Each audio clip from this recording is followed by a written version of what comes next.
بسم اللہ الرحمن الرحیم۔ السلام علیکم۔ دوسرا ٹی20 میچ کیا شرجیل خان کے ساتھ ایسا کرنا ٹھیک ہے، اور کیا تیسرے ٹی20 میچ میں اور آنے والے میچوں میں شرجیل خان کو موقع نہیں ملنا چاہیے؟ آپ بھائی مجھے کمنٹ سیکشن میں ضرور بتائیں۔ اگر آپ شرجیل خان کے فین ہو اور چاہتے ہو کہ آنے والے میچوں میں وہ ٹیم کا حصہ بنے، تو پھر آپ شرجیل خان کے لیے کمنٹ سیکشن میں پیارا سا جملہ اور ساتھ ہی ساتھ اس ویڈیو کو لائک ضرور کریں۔ دوستو، ویسٹ انڈیز اور پاکستان کے مابین دوسرا ٹی20 میچ کھیلا گیا، اور اس میچ میں کافی عرصے بعد شرجیل خان کی واپسی ہمیں دیکھنے کو ملی، مگر شائقین کرکٹر شرجیل خان کو اس روپ میں نہ دیکھ سکے جس روپ میں شرجیل خان کو دیکھنا چاہتے تھے۔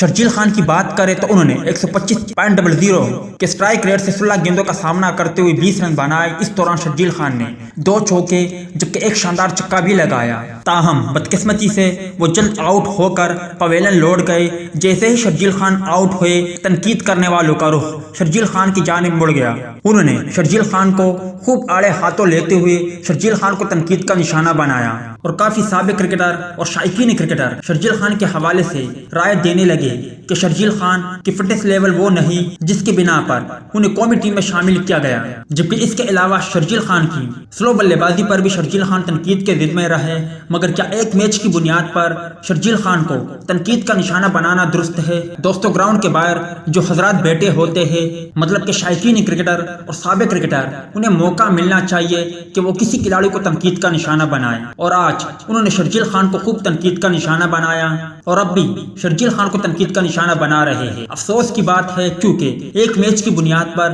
کسی کھلاڑی کو تنقید کا نشانہ بنانا بالکل بھی درست نہیں۔ انہیں موقع دیا جائے، آنے والے میچوں میں اگر انہیں موقع ملے گا تو یقینی طور پر وہ بہتر کارکردگی کا مظاہرہ کرتے ہوئے اپنے بلے سے ناقدین کو جواب دیں گے۔ امید ہے دوستو کہ آج کے مختصر ویڈیو بھی آپ بھائیوں کو پسند آئی ہوگی۔